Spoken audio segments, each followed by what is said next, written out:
Hi အားလုံးပဲမင်္ဂလာပါပုံပါဇူရွှေဒဲလာခေါ်ရဝအောင်မစေသက်ဒီနေ့ကျွန်တော်ပြောပြချင်တဲ့အကြောင်းအရာလေးတစ်ခုရှိပါတယ်ဒါကတော့ကျွန်တော်တို့မြန်မာနိုင်ငံကအရင်ခေတ်တုန်းကထက်စာရင်တစားနဲ့တစဖွံ့ဖြိုးတိုးတက်လာတဲ့နိုင်ငံတစ်ခုတော့ဖြစ်လာနေပါပြီ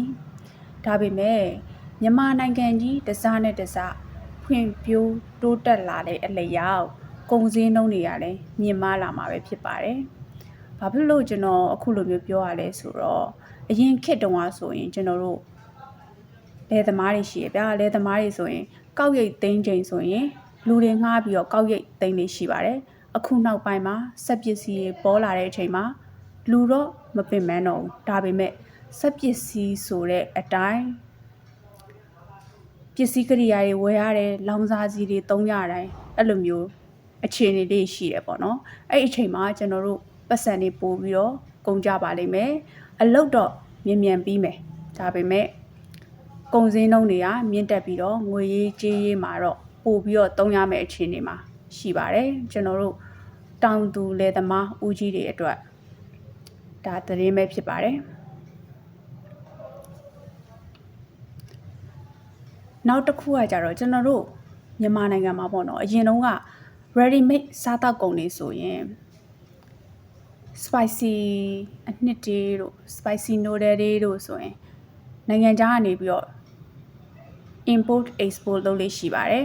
အခုနောက်ပိုင်းပေါ့နော်ရန်ကုန် industry စက်ရုံတွေပေါ့နော်ရန်ကုန်ကစက်ရုံတွေတော်တော်များများမှာကိုပိုင်မုန့်တွေလောက်လာတာကိုကျွန်တော်အခုလေ့လာတွေ့ရှိထားပါတယ်အရင်ကတည်းကတော့ထုတ်တဲ့သူတွေရှိရပေါ့နော်ဒါပေမဲ့အခုနောက်ပိုင်းမှာပြောချင်တာကျွန်တော်တို့ကုန်ပစ္စည်းတွေပို့ပြီးတော့ထုတ်လေ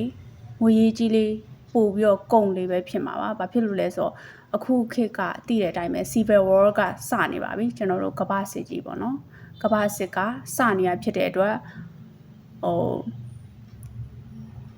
အရန်ကြီးပစ္စည်းတွေကိုအများကြီးပေါ့နော်စိုင်ထဲမှာအောင်းမထားဖို့စိုင်ထဲမှာတိတ်မထားဖို့ဝန်ကဒီနေရာနေပြီးတော့အကြံပြုကြပါတယ်ကျွန်တော်တို့ပေါ့နော်အခုနောက်ပိုင်းမှာအဲ့လိုမျိုးပစ္စည်းတွေထုတ်လာနိုင်တဲ့အချိန်မှာတော်တော်လေးတော့စင်တူတယ်ဗျကျွန်တော်ဝယ်စားကြည့်ဘူးတယ်ပေါ့နော် spicy chips ပေါ့နော် spicy အရသာနဲ့ flavor နဲ့ထုတ်ထားတဲ့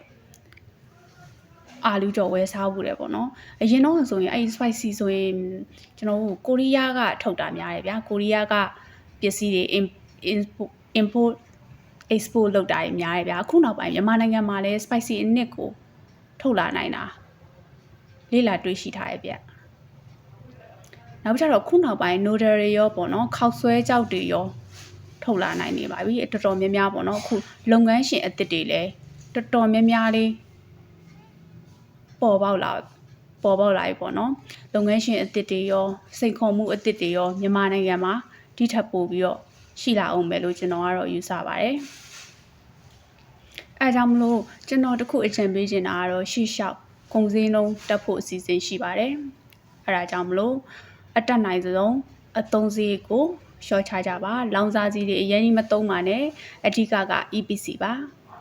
မီးတွေအရင်မသုံးကြပါနဲ့ဒါတော့ဝန်ပေးခြင်းနဲ့အကြံပဲဖြစ်ပါတယ်